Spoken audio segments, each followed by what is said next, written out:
Good morning, you bad, beautiful bitches. It is Wednesday morning. On this episode, returning guest of the show, Jack Settleman, CEO, founder, and owner of SnapBack Sports. Also going to be a married man this Saturday as his wedding comes up. Watch us barely make it into a Celtics game. Hello, talk shop, talk sports.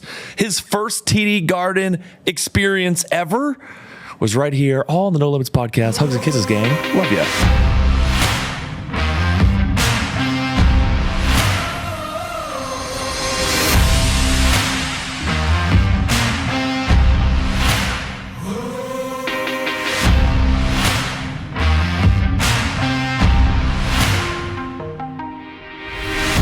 It has been a running joke in not only my family and friend group. I'm making a collage now of most awkward sports moments.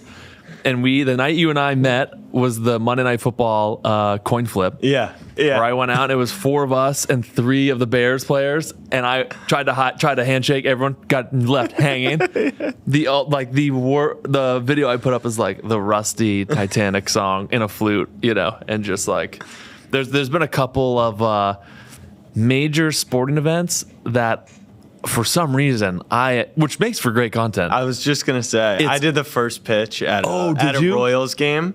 So let's say the mound's like this. Did you play baseball? I did play baseball. Okay. Not when I say that, I played like little league to through middle school. Okay. All right. So you played. Yeah. I played lacrosse. It was lax in Baltimore. Yeah. So I played a little bit of softball, baseball at camp, whatever. Yeah. And so they were like, do you want to throw off the mound or throw from in front of the mound? And I'm like, I'm throwing from on the mound. Like, I'm not a wimp.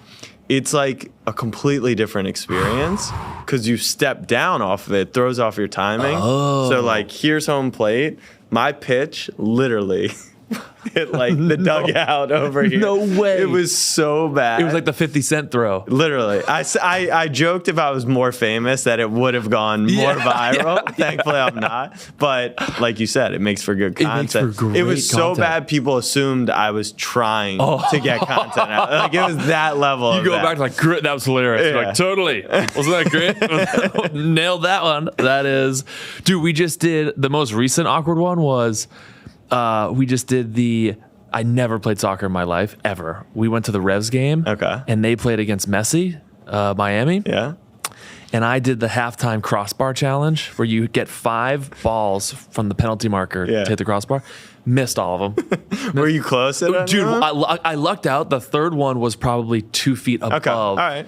And sailed into the crowd. So at least someone went home with the ball. Yeah, people are. And then at least after that, I was like, oh, that third one though, pretty close, pretty dialed in. Yeah, it makes for good content. And then probably my most awkward one, which is why I'm nervous for tonight because something inevitably will happen. Yeah. Celtics. I'm sitting behind David Ortiz, and they cut to him, and a buddy of mine filmed it on TV. It's me trying to not. I gotta show you the video. I feel like I remember seeing this. Yeah, dude, I'm trying to not. You're playing it cool, or what were you trying to play it cool? Oh, I wish I could. I wish I could play it cool. This is the video there, and it's just me trying to avoid eye contact. Were you on the Jumbotron? Oh, exactly. Just pure nightmare fuel. So I was like, maybe we don't go to sports. Less maybe sports. Less sports. Also, last time since we met, you are now almost a married man. Yes, I see your ring. How is that? The ring is good. Yeah. It takes some getting used to, for sure. Are you a gold, silver, black? I think we went platinum, so silver, platinum. But I already told her I'm trading in for the Amazon $8. Do you know about these rubber rings? Dude. I know I'm going to lose that. Yes. I don't need to smart. To lose it. I have one of the $8 rubber ones. Yeah. I wear it more than this. I wear it at the gym. Exactly. It feels great because it bends. Can you shower in it? You can shower with it. Yeah. And these, it's just dude, rings are weird because this thing still has some good movement in it, but if you go one size smaller, I'm and with the weather, right? Dude, when it's hot, it slides off. If it's cold. Drink if I have one spicy margarita, the salt in it, my fingers are now swelling. So then this thing, you'll see probably later tonight, it won't move. Yeah. Now it's kind of chilly in here, it's got some wiggle room. You just, it's fun. And then let's see. So this will air dude, we're gonna be 3 days out. We're 3 days out from your wedding. Yeah. How are we feeling? I feel great. My best piece of content was what I called the ring chase. You also did some great content right before. And my content has just died since Really? that. No, everyone's like, we love the content. I do sports content for a living, but everyone was so enthralled with this ring chase of her trying to get engaged. And once it happened, everyone was so excited. And then it was like, what's next? What's next? But yeah, I feel good about it. I'm excited. And did you do honeymoon? We did a mini moon in St. Martin, and then this September will be Italy. Nice. So I've never been, so it'll be, we'll see how it goes. Best place on earth. Is it amazing? Oh my God, it's the best. It's the best. So we're doing South Africa. Damn, really? Safari. Oh, that's going to be so sick. Yeah, I'm hyped about it. Dude, that's on my bucket list right there. So it's so funny because it wasn't on mine. Not that I never thought it would be cool, but people just have things they want to do forever. When we get down there, I'm sure I'm going to come back and be like, you have to go, you have to go. But yeah, I'm excited. Wedding right into that. That way, I don't know, what you did mini moon the day after? Yeah, literally so wedding was on a Saturday. We cleaned up the hotel, brought everything back Sunday, and then Monday we were out. Which I didn't take this into account. The Sunday when you're cleaning up your hotel room, it's awkward, dude. It's the weirdest. I feel like most people don't talk about this because I'm assuming you'll get ready in one suite. Yeah. She'll get ready in another. So the night prior, Friday night, you're sleeping in separate rooms. Right. And then the wedding happens, and then now the wedding's over, and now you're back. She had the bigger suite for the bridal party, so we slept in that suite. Mm-hmm. And I was like, this is little stuff. I was like, my retainer and toothbrush are up in my room, which is 8 floors above us. It's now 1 a.m. You know what I mean? Yeah. I was like, oh, I got nothing, no pajamas down here, nothing, not even spare underwear down here. It's almost like a one night stand. Literally, you literally, that's the perfect way to put it. A one night stand. You got, when it feels like you're back in college, where it's you're crashing at a buddy's place, pizzas everywhere. It's just, it's weird, but it's, do you guys feel like you're already married? Cause we've been living together for, it'll be 2.5, 3 years now. Okay. Yep. Oh, I can't imagine anything changes. Literally nothing. Which is, it sounds depressing. I doubt it actually is, but it's you would want something to change. Yeah. But yeah, we're already fighting over who's doing the laundry and the dishes. So dude, it feels like we've been married for a while. See, that's a good mindset to have, at least for my 2 cents. Yeah. Because we're the same way. And where I have other buddies where unfortunately, and I won't leave their names out because they would kill me, but their marriages didn't work out. Yeah. And not that this is the reason at all, but I remember talking to them pre-wedding. They were like, here it goes. Everything's going to change after this. And then the girl or the fiance at the time would say it as well. Right. And be like, oh my God, I know. I'm so excited for things to change. So I think it fucks them up because it's well, nothing really does change. Because if you're having surprises at this point, you probably don't know the person to the level you should if you're really going to go and marry them. Dude, that's spot on. Yeah. So it's when it doesn't change, they're oh, I thought this was going to be the magical Cinderella moment. Yeah. And when they put on the glass slipper, you stay the normal whatever you are. So yeah, dude, I'm excited for you though. That's going to be so cool. And I saw the proposal looked insane. Where you were somewhere tropical. We did it in Aruba. Okay. So this is actually funny. So we got engaged on March 2nd, which is the day we started dating. So it's 6 years to the day of starting dating. And that morning, she posts an Instagram oh my God, I love you so much. And she didn't think it was happening because it was on her family vacation. She knew that my family would be there when I'm proposing. Right. She had presented the idea of it, and I was like, oh no, we got to do it when my family can be there. So she posts, and on the Instagram, one of our friends comments when's the ring chase going to end? And just for whatever reason, she had always been a good sport about me messing with her. Yeah. That just set her off. So 10 a.m. we're in the gym. She's crying her eyes out. She's pissed at me. She's texting me. Literally, I'm she's on the elliptical. I'm lifting weights over here. She's I can't do this anymore. Fuck you. Literally. And so what can I do at that point? It's happening in 7 hours. So the whole day goes by. She's miserable. Breakfast, miserable. Laying on the beach, miserable. Napping. So we get up to the room. And I had someone like help me with my outfits over the past like few months. And so I had him do this. And when it came to my apartment, our apartment, I was like, hey, do you like this new shirt I got? Meanwhile, it's a full white linen fit. I saw the fit. Fire fit. Full white linen fit. And she's like, yeah, I like that. You should bring it to Aruba. And she said it. So I'm like, perfect. Like, you know, it's her idea. Look at you. Just so we get to the room. And before we're going for the proposal, and the plan or the story was we're going to go take family pictures on the beach and then go to dinner. Yep. And I'm like, hey, you know, do you think I should wear this? Once again, full white linen suit. This is not what I ever wear on vacation, ever. And she's in such a bad mood that she literally just throws on like a white tank, doesn't do her hair, no bra. And I'm like, you know, because leading up to it, they always tell you, I need my nails painted, I need my hair done, I need the makeup. And so I'm like, what? Are you sure you want to wear that? I haven't given a shit what she's worn in the 6 years that we're dating. And so that was the moment where it kind of exposed all the females out there who think they want it to be the perfect moment. The surprise trumps all. Yes. And it was great on the beach, and we had a good weekend. Oh, it was fun. I love that, dude. From the pics and videos I saw, it looked amazing. It was fun. After that, was she giving you shit? Like, did you do this because I texted you this morning? Or did she know, like, clearly this was planned? Of course. Like, my family came out of the bushes. They flew in secretly that day. Gotcha. But the best part from her that she still will say to this day, she's like, I think I knew for a second. I was like, if you knew, you would not have worn that day. Like, you had no clue. Yeah.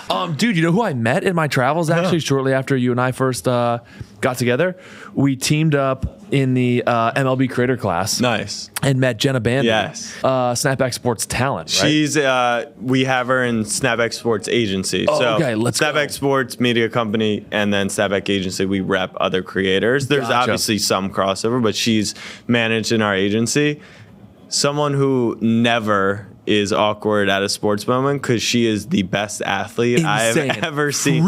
Like, we're all like in this sports world, but like, you know, we go out, throw first pitches in the dugout and get embarrassed at soccer games. Yes. She is like, she did something with Mookie Betts. And like beat him in multiple athletic competitions. Like, she's nuts. She's a beast. Yeah, she's a beast. And she's amazing at content creation and the bubbliest personality ever. She's great. And then I'm totally blanking his name, but me and this guy hit it off. I believe he's on your team. Very tall gentleman, glasses. Oh, yeah, Brian. Yes. Yeah, Brian he was working for the agency. He went off and started his own thing. Oh, get out of here. Wow.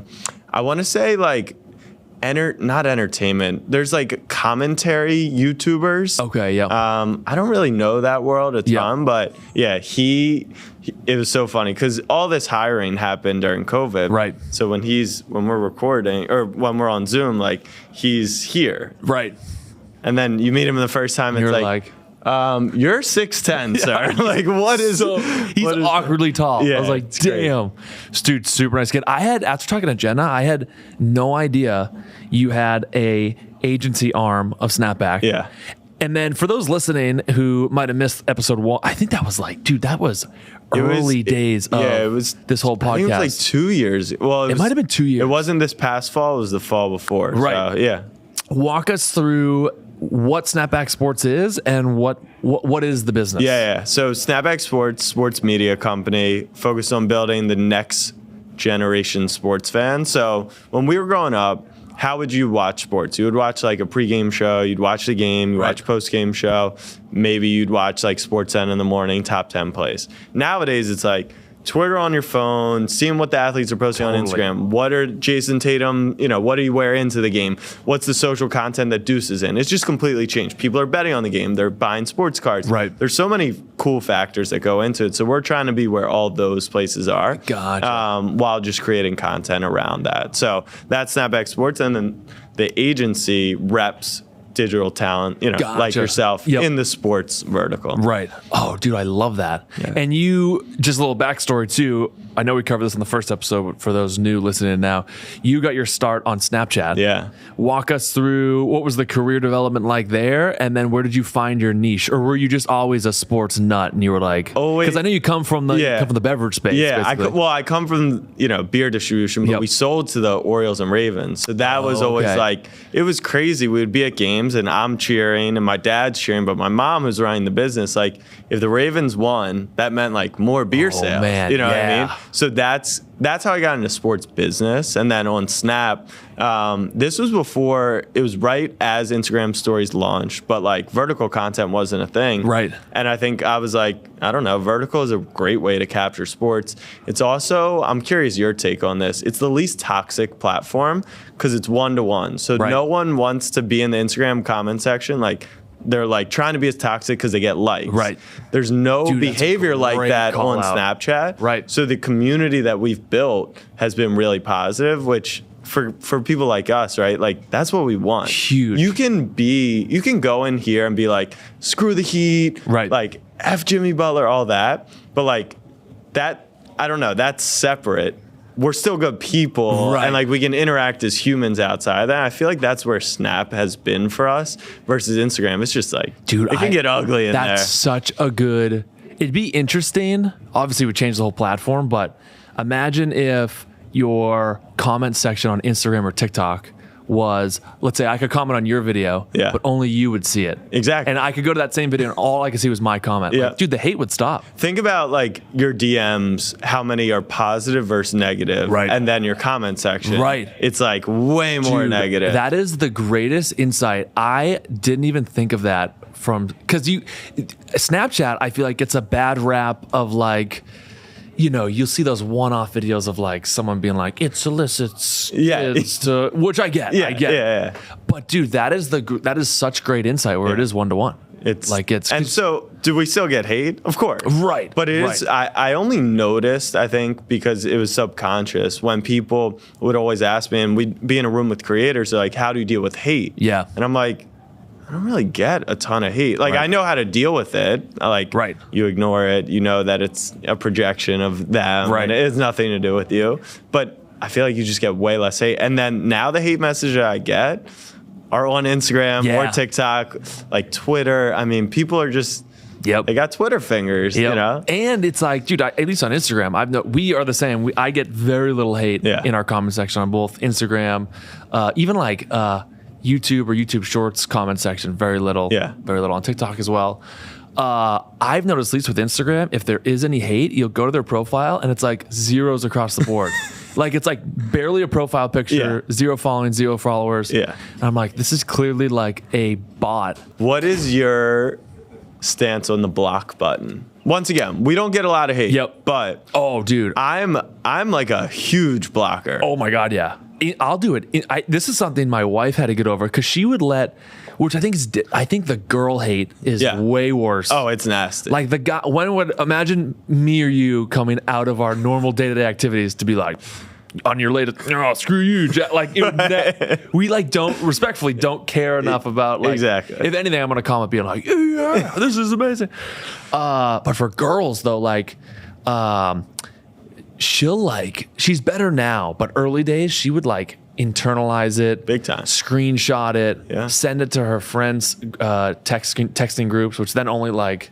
Then it's a bunch of girls be like, oh, that bitch, I'm gonna fuck, you know what I mean? Whereas I'm like, dude, if someone even remotely gives off any hate, I smash the block button. It's my thought process is, I understand, like, we need following to do what we do. Yep. And like our community and our audience, if you're a productive follower, I'll probably give you a longer leash. Right. But like, if you're just coming in spewing hate or like, I don't owe you the ability to follow me. Totally.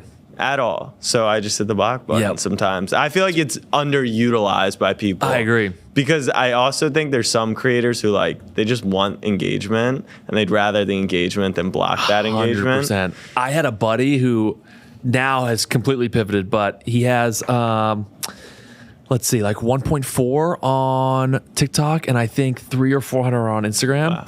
But early days, he was taking, someone would comment something hateful on his TikTok. Yeah. He would take the comment and make a video on that, right, and then post it to Instagram and TikTok. And I was like, bro, you do whatever you want to do. And the videos would crush. That was the concerning part. They'd get like millions of views. Yeah. And I was like, do whatever you want, grow your channel however you want. This is, outside looking in, this is only enticing people to also comment hate so that they can get their username up there. Yeah. It's going to get millions of views. There was only one. This is early. This is honestly probably around the time you and I first met. Yeah. I only got one, and this is going to sound so hilarious, like any girl out there that gets like drilled with hate comments every day. I got one hate comment that was like, I hope you die and flip, or I hope you die and flip your truck or something like that. Or I hope you flip your truck and die, something like that. And I did what my buddy did at the time, which was took the comment, made a TikTok video on it, but was super nice. It was basically like, his name was like Jared. Yeah. And I was like, hey, everyone, if we could just virtually give Jared a big old hug here, like, let's really, and it was kind of like half-heartedly, like, I was kind of pissed about it. Of course. But like I was trying to make it not seem like I was pissed. Long story short, this video does probably a couple 100,000 in like a couple hours.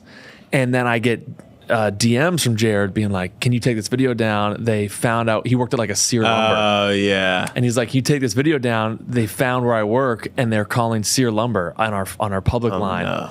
And I didn't see the DMs till way later. It was like the following day. Yeah.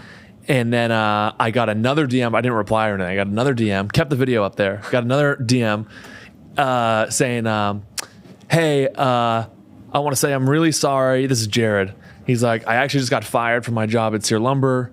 I was just having a really bad day and was taking it out on you. And I was like, and then I went back to the comment section on the original video. Bro, it was like, you know how you see those like murder cases? Yeah. And the girl and everyone gets involved now on TikTok. It was that. Someone was like, his name's Jared, blah, blah, blah. And then they're like, he's from Oklahoma. And it's like, he works at Sear Lumber. I just saw it on LinkedIn. And then they're like, here's the Sear Lumber number. And I was like, how did you feel about the whole thing? Icky. Yeah. So icky. Because that's not... It's not your intent. No. And like, you don't want this guy to lose his job. And like, but also, it's probably productive for society to see. Maybe you should think about before you send that comment. If I was more edgy, I'd probably say something about like, oh, well, fuck around and find out. Right. You know what I mean? If I'm not that guy. I'm like a golden retriever at heart. So I felt horrible. Yeah. So I think I messaged him after that being like, I forget what I did with the video. I might have kept the video up, honestly. I think the damage was done. Yeah. But that was the only time I interacted with hate. And then I was like, all right, never again. And I think the way you did it probably didn't encourage, well, it definitely doesn't encourage people to do it anymore. No, because I think they saw you like, shut what that happened. down It was like, that's the first time where I was like, whoa. I was like, do we have spider powers yet? I was like, what the fuck just happened? I was like, this is crazy. But yeah, that's the only time really. But funny. Dude, what else is going on in the world of Snapback? You guys just and if I have this deal wrong, didn't you guys just do like a major partnership? Yeah. This is actually hilarious. So we just announced a 3-year partnership with Underdog Fantasy. Let's go. We're very hype about that. Yeah. So we already hired 2 people for the team. We're hiring 2 or 3 more. So it's going to help us grow the team. Yep. I get to keep, because we've worked with them for the last 3 years. So by the time it's done, it'll be 6 years, which is like unprecedented. Like, people have long-term partnerships, but in that space, the fantasy and sports betting space, like, you know, DraftKings, FanDuel, like, they're jumping around. So we're excited about that. What I'm most excited about is they let me keep my fake title, which we created when we started together, which is the head of winning. Oh, let's go. And so we're standing outside, and there was a kid, a TikToker, who was wearing an Underdog Fantasy shirt. And I was like, oh my God, Underdog Fantasy, like playing dumb. And he comes up to me and he's like, you know, pitching me on signing up for Underdog with his here? Yeah, literally right outside here. Wow, yeah. And he's like, you got to use my code. Have you signed up? And I'm like, I was just going along with it. I was like, if you can convince me, I'll sign up on your code. Yeah. Little does he know, like, we've been working with them for the last 3 years and 3 years going forward. So, yeah, we're excited about that. That's huge. For those that don't know, what is Underdog Fantasy? Underdog Fantasy is, so originally a fantasy sports app. They have 2 games, pick 'em, so you can pick players higher or lower, and then like a season-long fantasy. They just launched sports betting down in North Carolina, so they'll expand over time. But, yeah, it's like fun that way. way, when I come here as a neutral, I did put on a little green as a Knicks fan. I didn't want to get yelled at. I did get strict instructions, no Knicks gear, which I wouldn't have. They're not playing tonight. Yeah. But it makes the game a little more fun. I get to root for Jason Tatum. Yep. I did take the lower on Derek White, who's my boy. Okay. So I don't want him to find out about that. But he went off in Miami, so I was like, dude, he's been popping off. He kills down there. I mean, he kills up here, but he kills down there. That was like I saw the meme of like. So I think Messi was at that game, and they were like, Messi's gonna think that Derek White's the best player in the league. Yeah, which he is the guy. But there are multiple guys. Yeah. Tatum crushes as well. Yeah, dude, he's on fire. He's so good. So do you want C's to win? Who are you? I guess you're like Switzerland in this. I would root for Miami if I thought it would help the Knicks long term, but they're going to kill them. Yeah. Like, they're just so much better. They're so good. Dude, stacked. Our last home game here? Game 2. Game 2. Yeah. We kind of similar situation. We got tickets. Lost game 2, right? They did lose game 2. Similar. I was just trying to. He's a huge Celtics fan. Here we go. He has a Twitter account with 40,000 followers. Celtics. Let's go. And so he thinks that I was just being sarcastic there. I did forget if they lost 1 or 2. I knew they lost again. You were at 2 though. Are you the curse? This is his first game at the Garden, so he's nervous. Don't. Hey, could have been anything. It was a little chilly in that arena that night. We got similar setup. We get tickets like an hour before the game. I don't even look at where they are. We were out before that, my wife and I, so I didn't have time to go home and change. Yeah. I am wearing head to toe. I have black jeans on, white shoes, and I have a black T-shirt on. You look like a Heat fan. Oh, and then it got even worse. We were on our section was floor 2 AA, so I am next to the Heat bench. Yeah, I looked like a damn coach. It was unbelievable. And then the first basket that was scored by the Celtics, I like a light applause. Yeah, and I could feel the coach next to me be like. Like I was a spy who just forgot which team I was. You know what I mean? It was but they did lose that game. Yeah, but you've been to many other games, right? I've been to many games, and you know what's let's get that they won. Well, honestly, dude, not a great record for your boy here. Patriots and C's. Wow. For whatever reason. The Patriots game we were at, they got killed by the Bears. So. Maybe I go home after this. Honestly, maybe might need to. I don't know what it could be. This is a curse breaker game though, because they're such big favorites and they lost game 2. There's no way they lose tonight. Let's draw a line in the sand. If they do, then I'm out. You're done. If they do, it's my last one ever. I'm done. Yeah. On air, you heard it here first. Done if they lose tonight. Yeah, God, this is just. They are a big favorite though. Could be incredible. Yeah. Tatum's been rocking. White's been rocking. You know what I love is I always want to say Hollywood and it's wrong. It's Jaylen Brown. No. Horford? His last name looks like Hollywood in my Holiday. Holiday. Dude, I always call him Hollywood because he just looks. I don't know why. He looks like famous to me. Dude, Holiday is fucking amazing. Yeah. I like him a lot. All the Celtics fans, I feel like they hate him low key because it meant Marcus Smart was gone. Yes. And that's like the Boston guy. Yes. But yeah, he's great for the team. That was a bummer day when we lost him because that was easy content when my wife and I did come to a game because she can't say, Marcus Smart. I mean, that was like easily. Yeah, who's the content player now? Is there anyone? You got to say like, this game is so hard. Yeah. Like you can't even address it to a player because there's no one really you know.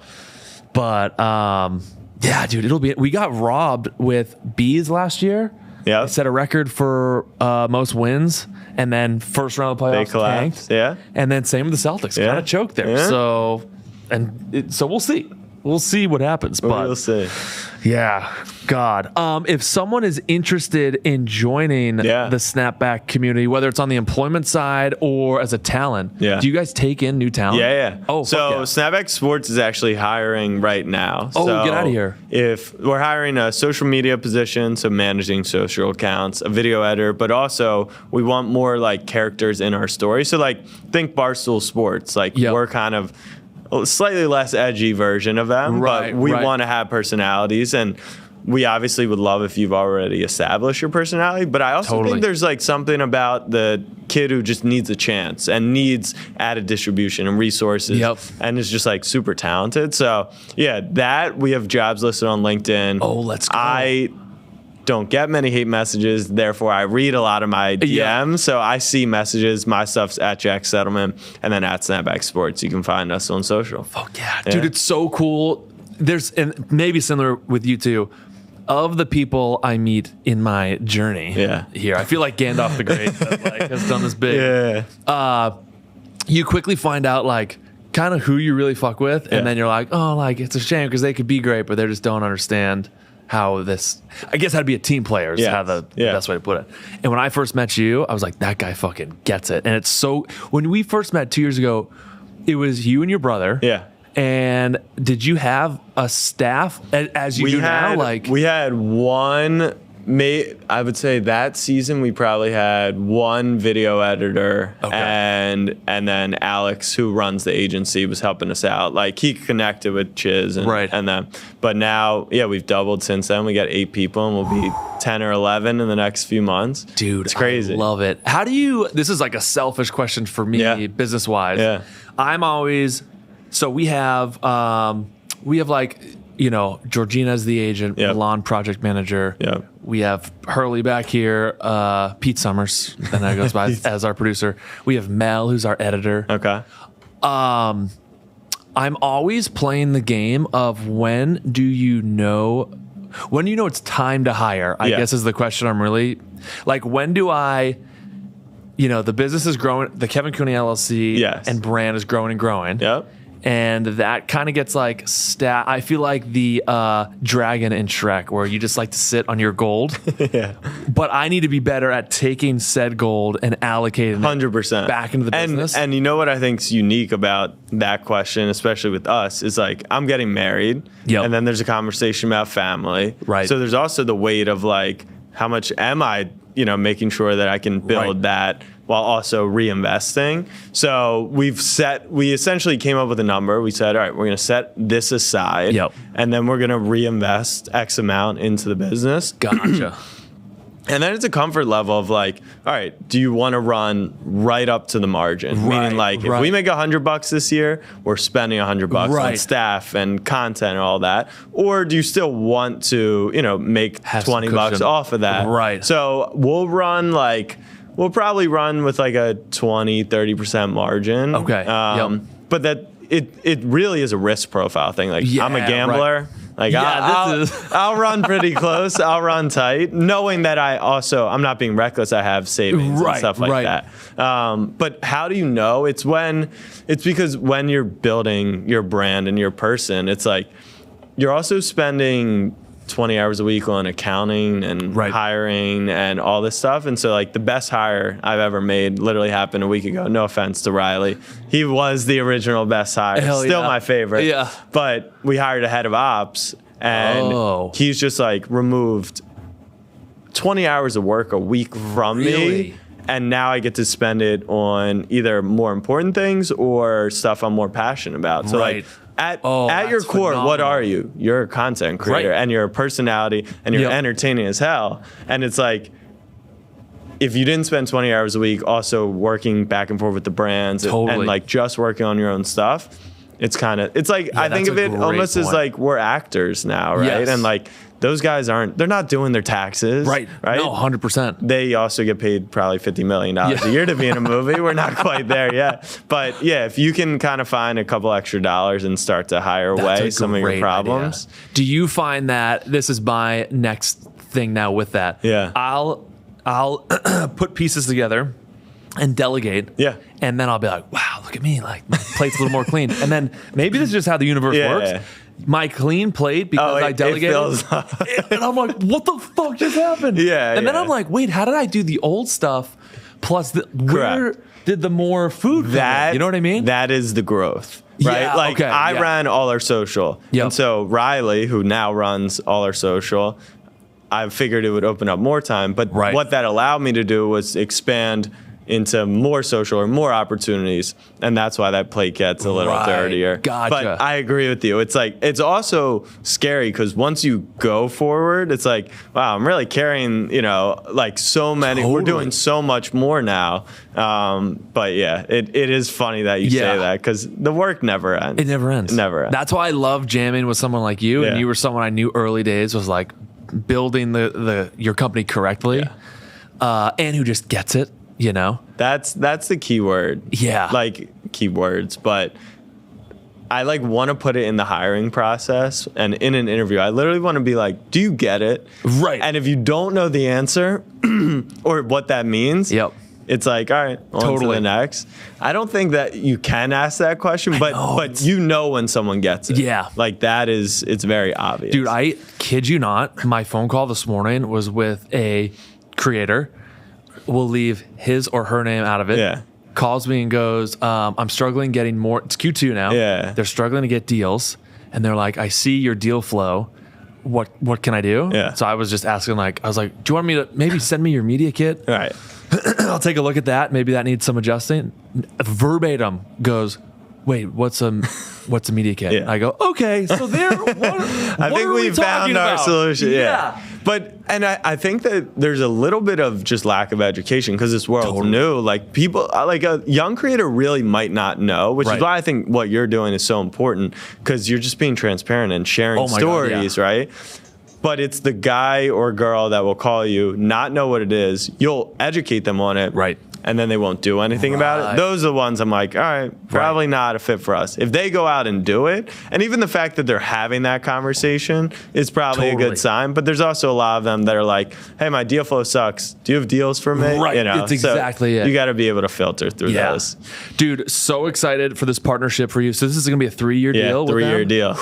And then what else is cooking looking forward? What else is we're on the docket, we're doing the hiring. Yep. We're gonna expand into more content. We're gonna build out more verticals. So like SnapBack Sports is the overarching sports brand. Football, basketball, definitely the focus, but we've got soccer, baseball, different stuff like that. But then we'll build up SnapBack Gaming, so video games in sports. Let's go. We'll do SnapBack University, which is our college content. So we'll go to a bunch of colleges, do content around that, and then SnapBack Bets, which is kind of like an extension on the underdog stuff. Yeah, dude, that's why the plate gets dirtier, right? Because dude, you said it. That's why I love jamming with you. You said it perfectly. Plate gets dirtier, and that is a hefty spoonful of growth, which is what was the perfect way to put that. You almost need I don't even know if you call it snap. You need a snapback like relationship arm or like snapback love. Yeah. That I would partner with you on that. Yeah, we're the good content creator. Yeah, that's the way to do it. Yeah. That's incredible.